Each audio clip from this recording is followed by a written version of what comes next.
O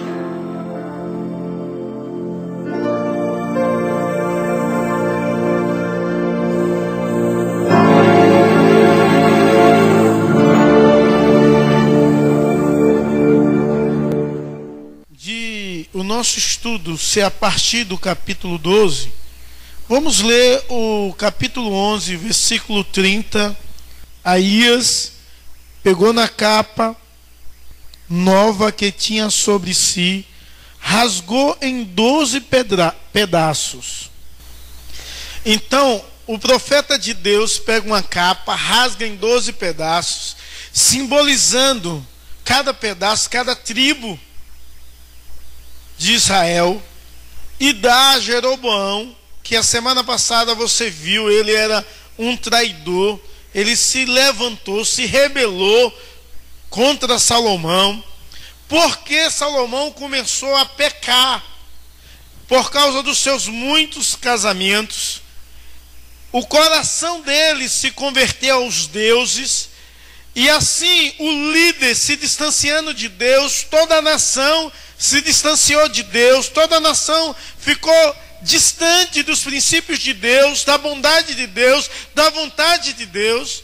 Então Deus rasga esse reino idólatra e diz ao inimigo de Salomão: eu te dou 10 tribos, será tua, só 2 ficará na geração de Davi, só 2 o neto de Davi vai reinar.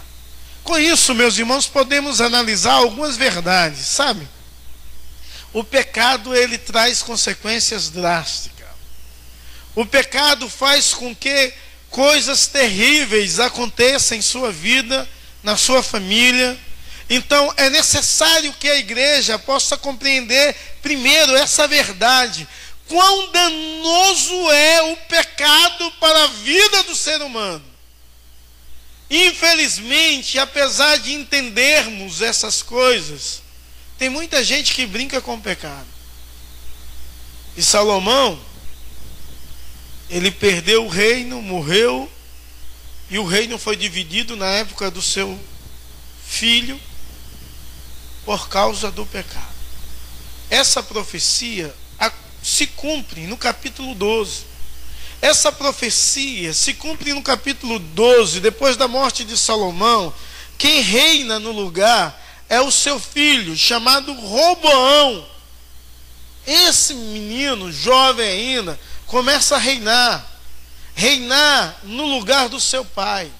E o reino de Israel é dividido aí. Então, deixa eu recapitular com os irmãos. O livro se divide primeiro ponto, a era de Salomão. Segundo, Israel e Judá, desde Jeroboão até Asa. Terceiro, o ministério de Elias e Eliseu. Primeiro livro dos Reis. Então, a era de Salomão, nós estudamos que ela divide esse ponto, o primeiro ponto da primeira divisão do livro, divide-se em 5 subdivisões. A seção de Salomão, o trono. O seu trono é consolidado. A sabedoria desse rei, no capítulo 3, ele tinha um coração obediente a Deus. A característica do seu reinado, o reinado de sabedoria e de acordos. Empreendimento de Salomão na sua construção. Então, no capítulo 6, você pode ver a construção do templo, algo magnífico, tudo por direção de Deus. A construção do palácio, capítulo 7, onde Salomão foi morar.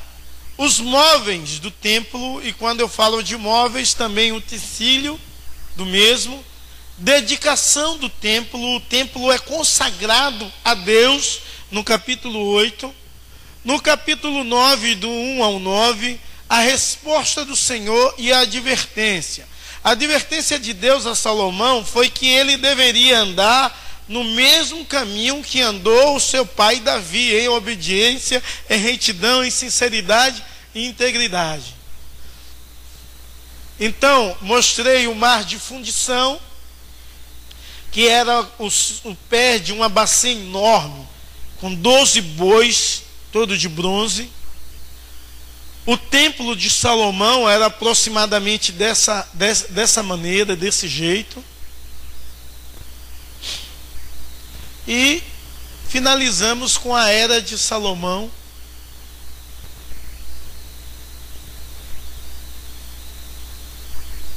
Falamos sobre a característica do seu reinado, que a rainha Sabá o elogiou pela sua sabedoria. Falamos ainda sobre as suas riquezas, as relações internacionais.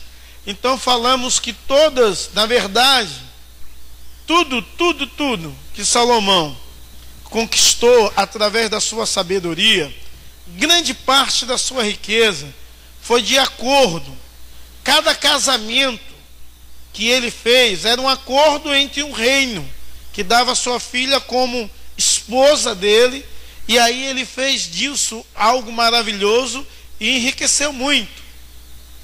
E finalizamos a semana passada falando sobre a insensatez de Salomão, que é inclinar o seu coração a adorar outros deuses, e a ameaça ao seu trono causado pelo Roboão, esse que o profeta vai até ele, rasga a capa, dá 10 pedaços e diz: olha, darei a você 10 tribos.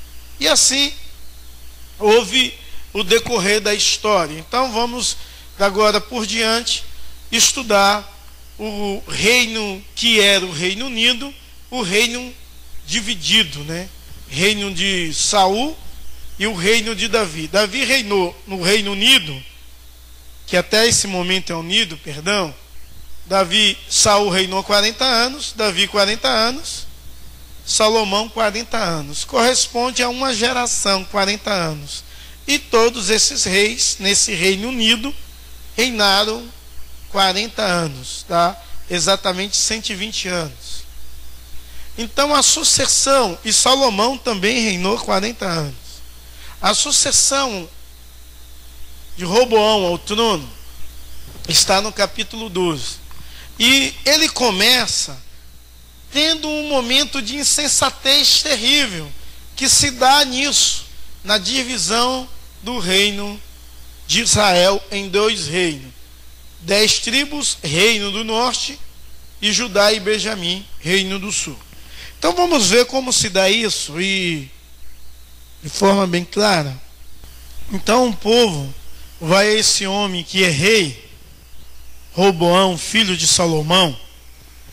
E Salomão enriqueceu também porque ele cobrava não só acordos estrangeiros, mas ele cobrava um imposto muito alto. Então o povo vai até ele e diz assim: ó, seu pai está cobrando imposto muito alto, cobrou imposto muito alto, tem piedade de nós, revê essa situação. E ele pede conselho dos homens idosos e sábios. E os homens respondem assim: olha, se você servir a esse povo, você vai ganhar o coração desse povo. Ele não dá ouvido a esse conselho, então pede conselho aos jovens que andavam com ele, e os jovens o aconselham assim: ó, se o seu pai foi pesado, seja mais pesado ainda.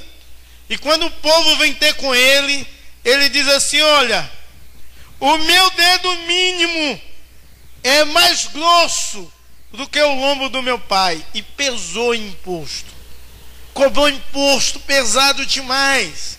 Quando você vai continuar a ler o texto do 16 em diante, você vê que o povo não dava mais ouvido ao que o rei dizia, e o povo começou a ter uma rebeldia no seu coração contra o reinado.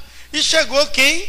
Jeroboão, com a palavrazinha macia, e conquistou o coração do povo, e o reino se dividiu dessa forma. Reino do sul, tribo de Benjamim, tribo de Judá. Reino do norte, as 10 tribos. Então, o reino de Israel não é um reino mais unido, e sim 2 reinos. Reino do sul e Reino do Norte.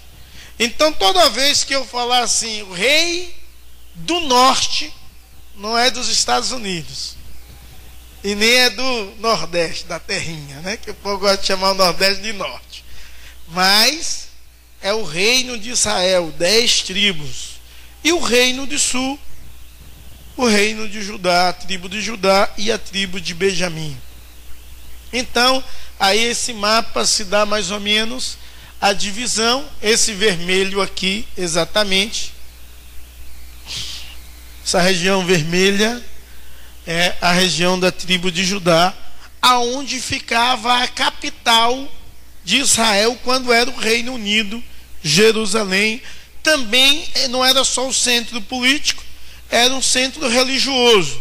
E Judá continua sendo um centro político e religioso, mas o Reino do Norte coloca outras cidades como centro político e religioso. Daqui a pouco vamos ver exatamente a cidade. Então, vamos ver a partir de agora Israel e Judá, de Jeroboão e Roboão até Asa. Então vamos ver exatamente quantos reis desenvolveram o seu reinado entre Israel, o Reino do Norte, e o Reino do Sul. Então, o Reino do Norte, só antes de entrar nesse assunto dos reis, eles tinham de fazer uma nova cidade como capital e centro religioso. Então, inicialmente, eles não fizeram a cidade como centro político, mas fizeram 2 cidades como centro religioso. E eu chamo a atenção no capítulo 12, o verso 29. Então, ele fez 2 centros de sacrifício, de adoração. É necessário lembrar que o povo estava corrompido, mas houve 2 centros de queimar incenso, 2 lugares, um em Betel, mais próximo de Jerusalém, quase na fronteira do Reino do Norte com o Reino do Sul, e um outro em Dan, no outro extremo, no alto. Então, esses 2 locais ficaram como centro religioso, mas não havia um centro político ainda, mas havia um centro religioso. Então, os reis, Jeroboão primeiro, porque depois vamos estudar sobre o segundo, rei sobre Israel, Reino do Norte. Roboão, nesse mesmo período, era rei de Judá.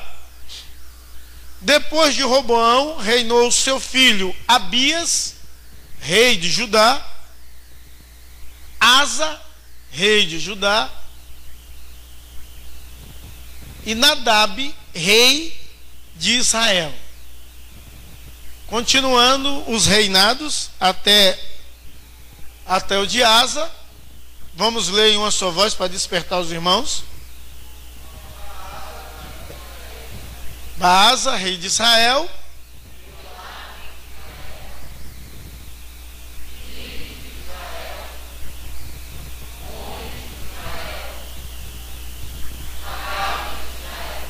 Muito bem. Então vamos ver o primeiro, Jeroboão primeiro, algumas características do seu reinado, para que você possa compreender a história. Então, estamos no capítulo 12, ao 14 e 20. Então, o 12 e 23, você vê que, apesar de ter sido uma profecia, o 26, esse cara tinha um negócio muito forte, ele era muito egoísta. Então, o motivo de fazer 2 capitais de adoração é para que o povo não fosse a Jerusalém e não se convertesse o coração ao Senhor e fizesse um motim de destruí-lo. Então ele bota Betel e Dan como centro religioso para que o povo não desvie, ou na verdade não se converta a Deus, que seria o certo, que o povo já estava com o coração desviado. Então ele propaga a idolatria e coloca no seu reino 2 lugares com a intenção do povo não descer. E diz assim: e ainda atribui àqueles bezerros o local de Deus. Esse aqui foi que te livrou do Egito. Esse boi, bezerros. O versículo 30. Uma outra coisa errada, além de se rebelar-se contra Deus e construir 2 locais como centro de adoração pagã, para que o coração do povo não se voltasse a Deus, esse cara também nos lugares altos fez locais de queimar incenso. Então tudo que era morro de grande importância perto de alguma cidade virou um centro religioso. Então o que acontecia? Esse homem, que vai ser citado em quase todo o Antigo Testamento, da agora por diante, caiu no mesmo pecado. E a frase que você vai ouvir muito é: caiu no mesmo pecado de Jeroboão. E aí você vai entender quais são os pecados. Esses aí: totalmente rebelde aos princípios de Deus, ao culto a Deus, a adoração a Deus. Era um homem totalmente egoísta nos seus interesses e princípios. Agora vamos ver o reinado desse homem chamado Roboão de Judá. Roboão de Judá, já lemos algumas coisas, rei sobre Judá. Ele era filho de quem? Salomão. Esse homem, neto de Davi, esse homem que foi duro com o povo, duro demais. Esse homem também se desviou dos princípios de Deus, se desviou, na verdade, da vontade de Deus. E ele sofre um ataque no capítulo 14. E esse ataque que ele sofre é um ataque muito forte, do versículo 21 ao 31.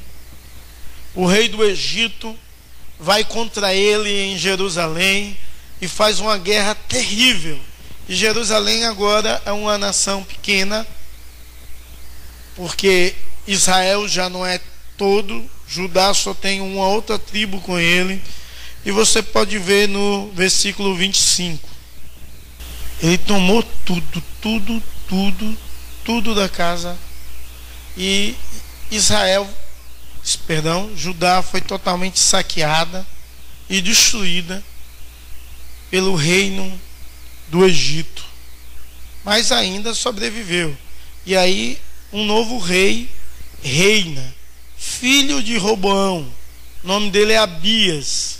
E Abias era alguém um pouco diferente do seu pai em algumas coisas, mas muito parecido. Versículo 15, do 1, 2 e 3. Então esse homem, ele também faz o que é mal perante o Senhor. A história dele é curta. Fala que ele houve guerra entre ele e Jeroboão todos os dias da sua vida. Você pode ver isso aí no versículo 6. Então, na verdade, não houve um ano de descanso nem de paz. Todos os dias da sua vida houve guerra, mas ele foi vencedor. Ele venceu o reino do norte, né? E tirou o trono de Jeroboão. Mas mesmo assim não reinou sobre o reino do norte. Se levantou um novo rei. E aí você vê um próximo rei, que é muito conhecido, Asa, sobre Judá, sucessor de Abias. E começa a história de Asa da seguinte forma: esse o rei Asa, que foi mais conhecido de que Abias, ele fez o que era reto perante o Senhor. Esse rei, ele fez algo magnífico, e eu quero citar algumas coisas. Ele fez grandes reformas religiosas. No livro de Reis não vai narrar exatamente as reformas das quais ele fez.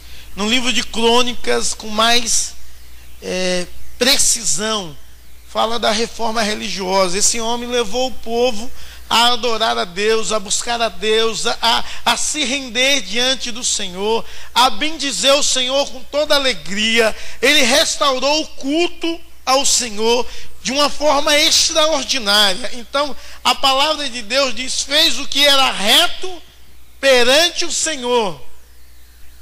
Ele teve também grandes vitórias militares, ele viveu em paz.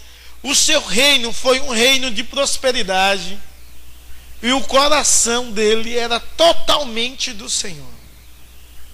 O seu coração era totalmente do Senhor. Diz assim o texto: o coração de Asa em todos os seus dias foi de quem? Totalmente do Senhor. Sabe o que quer dizer isso? Nada era do inimigo, era totalmente de Deus o seu coração.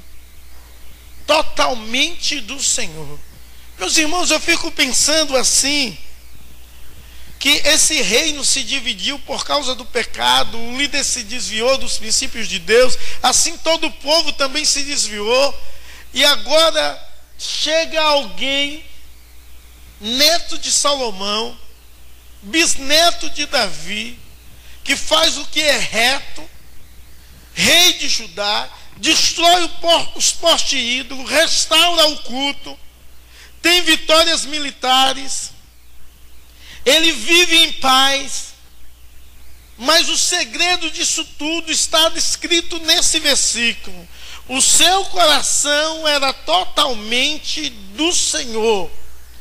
Meus amados irmãos, eu não sei se o seu coração é dividido, mas o seu coração tem de ser totalmente do Senhor.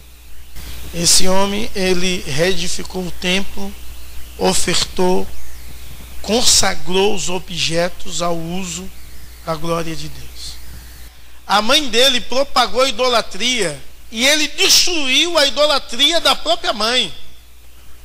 Você vê que profundidade de amor e devoção a Deus. E nós precisamos, irmãos, aprender a viver em devoção ao Senhor. Então vamos ler um pouco agora sobre esse homem. Asa reinou também sobre uma geração. Se for ler a história dele, ele reinou 40 anos sobre Israel. Vamos ver sobre um rei de Israel, reino do norte, Nadab. Passei demais. Nadab, eu não coloquei nada sobre ele, porque se você for ler o 15, 25 ao 32, só tem uma coisa que dá para destacar a respeito desse homem. Esse homem fez muita conspiração contra os reinos. Era um cara mau, só fez o que era mau. Não tem na sua história curta nenhuma virtude que se acha menção de ser notada e ser exposta. Então tem um outro rei, depois dele reinou. É necessário você entender que no reino de Judá, deixa eu dar essa dica aos irmãos, todos os reis foram de uma única raiz davídica. Todos eles eram descendentes de Davi, todos os reis, tanto os que fizeram bom, como os que fizeram o que era mal, só era de uma raiz. Não, o reino do sul havia muita conspiração. Um cara conspirava, tomava o rei, ele era comandante do exército, ia lá, se revoltava, tomava o reino, matava o rei e virava rei. Então teve muitas dinastias, né? Enquanto o reino de Judá, somente uma única dinastia, a dinastia de Davi. E você pode ver só uma virtude, ainda no capítulo 15, 33 ao 16, 7, desse rei que fez o que era mal perante o Senhor. Ele era um bom administrador. Você vai ler a sua história, você vê que ele administra de forma excelente a cidade e o seu governo, as 10 tribos.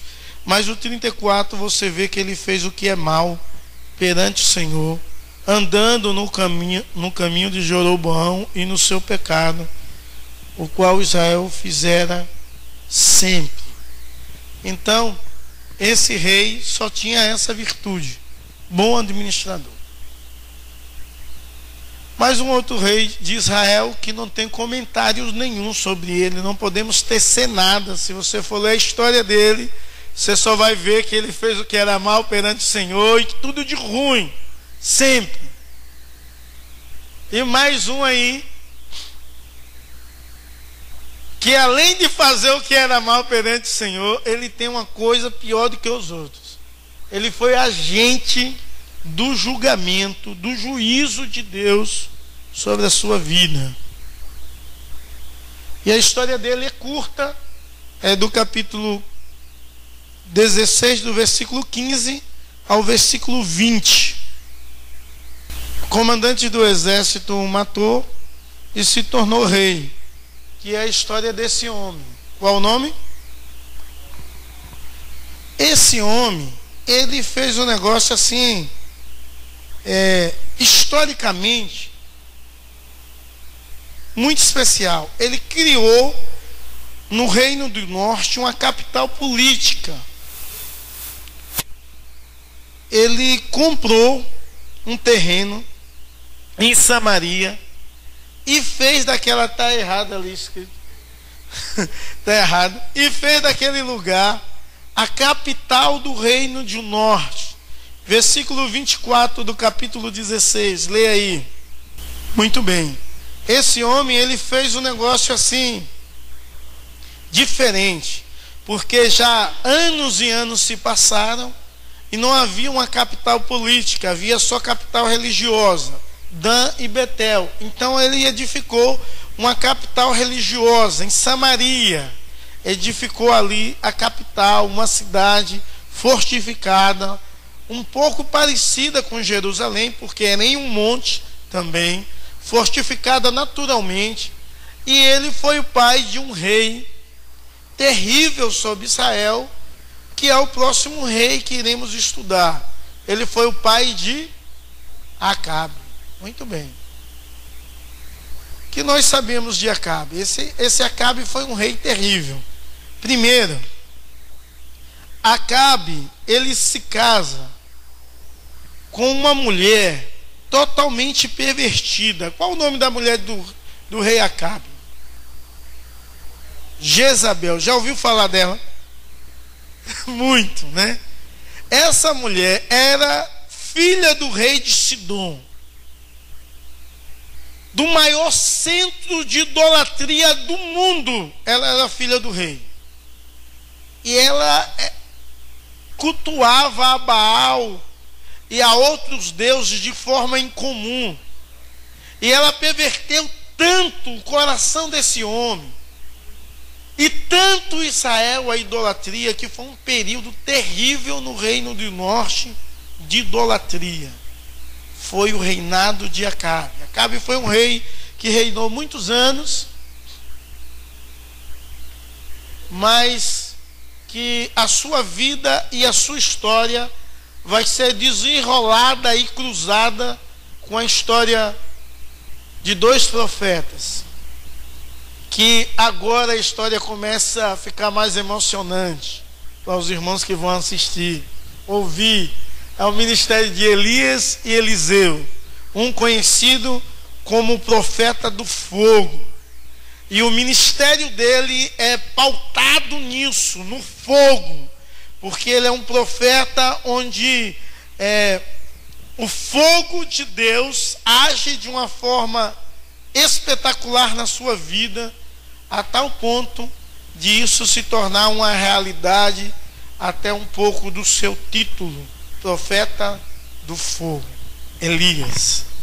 Bom, então vamos entender a história de Elias no reino de Acabe. Vamos estudar Josafá e de Judá, rei de Judá, Acazia, rei de Israel, Elias elevado ao céu, Eliseu no reinado de Jorão. Então vamos, Elias no reinado de Acabe, capítulo 17, do versículo 1 ao 22, 40. Capítulo 17, Elias e a seca. Não mostra como foi que se deu o chamado desse homem. a sua história já começa ele exercendo o ministério do qual ele chega ao rei e diz: olha, não vai chover, não vai ter orvalho. E eu acho uma coisa magnífica. Ele diz: segundo o quê? A palavra de Deus? Segundo a minha palavra. Era um homem ousado demais. Era a boca de Deus. Muito bem, Paulo. Então ele chega para o rei e diz: olha, não vai chover, não vai ter orvalho, segundo a minha palavra. Ponto. Depois daí, você vê Deus trabalhando na vida dele. Outrora não mostra, mas houve um encontro, uma chamada de Deus para a vida dele, apesar de não mostrar. Mas depois daí você vê Deus direcionando ele para alguns lugares. Ainda nessa perícope que vai até o versículo 7, você vê Deus mandando ele ir para uma cachoeira, porque vai ter escassez de água. Então, para ele passar bem, ele vai para a cachoeira e o corvo vai levar para ele carne. Sempre. É brincadeira. O cara fica lá na cachoeira de boa, o corvo vem, pão e carne todo dia para o profeta. Quando a água daquela cachoeira começa a secar, Deus manda ele ir para uma cidade, e isso é muito importante. Mas antes de chegar lá, eu quero tocar nesse assunto. Meus amados irmãos, Israel, nesse período de seca, passou uma tribulação financeira e de alimento muito grande. Vale a pena lembrar que Israel era um país agrícola. Vivia de plantação. Vivia de plantar e colher. Havia também criação de animais, que também se tornou escassa por causa da água. Então, a situação econômica virou um caos nessas 10 tribos, Reino do Norte, porque não havia chuva, não havia orvalho, nada, era uma sequidão terrível. Então, em meio ao mundo do Reino do Norte caótico, havia um profeta que não passou a crise. Você já parou para pensar nisso? Porque quantas vezes nós passamos por crises de todas as naturezas, seja ela financeira, sentimental, existencial, emocional, sei lá. Israel estava sofrendo financeiramente, e aquele profeta não experimentou o sofrimento na crise. Meus amados, apesar de não mostrar a chamada de Deus e enviar, Deus enviando esse profeta Acabe, Deus usa ele como um boca, oráculo de Deus, para dizer que não vai ter chuva, e demonstra tamanha intimidade com Deus ao ponto dele dizer: sobre a minha palavra não vai ter chuva. Tamanha era a intimidade, mas Deus ia preservar o profeta. Então não há diferença entre eu e Elias, entre você e Elias, porque Deus cuida de nós. A grande diferença está: será se eu tenho falado ou feito tudo o que Deus me manda fazer? E eu quero que você entenda isso. Será se você tem falado e feito tudo o que Deus manda você fazer? Será se você acredita em Deus a tal forma de Deus dizer assim: vá para uma cachoeira e eu vou mandar contextualizar, e da nossa origem, um urubu te mandar carne e pão? E depois, parece até brincadeira, a voz de Deus vem a ele, e a gente vai continuar a história, e diz assim: vai para uma casa de uma viúva e ela vai te alimentar, porque é que secou a água, ele tem de ser alimentado, ele está com Deus. Deus diz: vai para uma casa de uma viúva. Viúva geralmente era pobre. Viúva nesse período Era a classe mais pobre. Viúva vivia, sabe de quê? Do que caía. Viúva, não nos nossos dias, mas naqueles dias vivia de esmola. E parece brincadeira Deus dizer assim, ó, agora acabou a água aí, acabou o bombom, o passarinho não está aguentando voar por causa do calor, então você vai para uma casa de uma viúva agora, e ela vai te alimentar.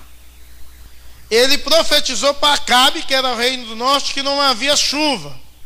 Depois de um tempo que ele está ali sendo alimentado por Deus, Deus manda ele ir para Sarepta, que é uma cidade de Sidom. Quem era rei de Sidom? O pai de Jezabel. Então Sidom era o lugar de culto a Baal. Sarepta era o lugar de maior culto idólatra. Já parou para pensar nisso? Deus diz a ele assim, ó, sai desse lugar e vai lá para o reino de Sidom, aquele reino pervertido, idólatra, que tomou conta da adoração do reino de norte, reino de Israel. Vai lá, vai em uma casa de uma viúva que é feiticeira de Baal, vai lá na casa dela, e ela vai te alimentar. Na história dela, ela fala que quando o filho morre, ele está lançando a rosto os pecados dela, né? Levando à tona os pecados dela, que era o pecado de idolatria, aonde ela era uma sacerdotisa. A história diz isso, e eu faço um link com a história para que vocês venham conhecer essa história. Então Deus diz assim para ele, vai no reino mais pervertido, que perverteu o reino do norte, vai no lugar que é centro do culto, e vá para a casa de uma sacerdotisa, que é viúva, e ela vai te alimentar.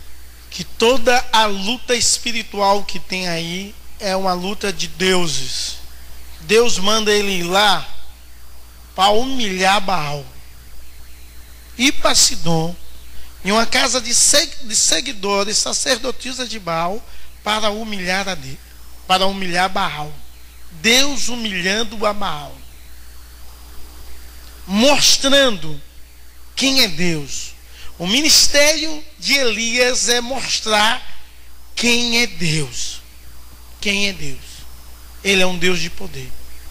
E se você crê nisso, irmãos, que Deus é um Deus poderoso, é um Deus acima de todos os deuses, é um Deus que abençoa, é dono de tudo, ele faz do nada algo extraordinário, aí você será tremendamente abençoado. Sabe por quê? Porque a fé cristã nem sempre é racional. Nem sempre. Nem sempre. Então, essa mulher que não conhecia Deus, ela acredita nisso. Ela tem um pouco e ela dá. Porque nunca mais vai faltar a farinha e nem o azeite na botija na sua casa. Meus irmãos, como? De que maneira isso ia acontecer? Ela podia perguntar, como vai se suceder? Como é isso? Não sei, eu só sei que não vai faltar. Deus vai agir. Deus vai agir com poder, com milagre. Deus vai agir com a sua santa bondade. Deus vai retribuir, então, tudo. Faz para mim e para o seu filho, come ele, eu, você, e pronto, acabou. E Deus vai fazer mais. Meus amados irmãos, que coisa tremenda esse negócio. Meus irmãos, a igreja do Senhor Jesus Cristo precisa impactar como Elias e a vida de Elias impactou a vida dessa mulher. Eu vou repetir isso. A igreja do Senhor Jesus precisa impactar vidas como a vida de Elias impactou a vida dessa mulher. Amém? E você é a igreja de Deus, irmãos. Você foi chamado por Deus. Alguns anos atrás eu vi o reverendo Hernandes Dias Lopes terminando uma mensagem onde ele falava sobre o poder de Deus na vida de Elias e contou a história de Elias toda. E ele terminou a mensagem dizendo assim: O Deus de Elias está aqui. Onde estão os Elias de Deus? Eu não sei. Mas a vontade de Deus é que você seja um Elias de Deus. Não esqueça que o pecado leva à destruição, mas a intimidade com Deus leva à bênção, leva à paz, leva à restauração, leva à salvação de vidas e de pessoas. O Deus de Elias está aqui. E o Elias de Deus. Amém?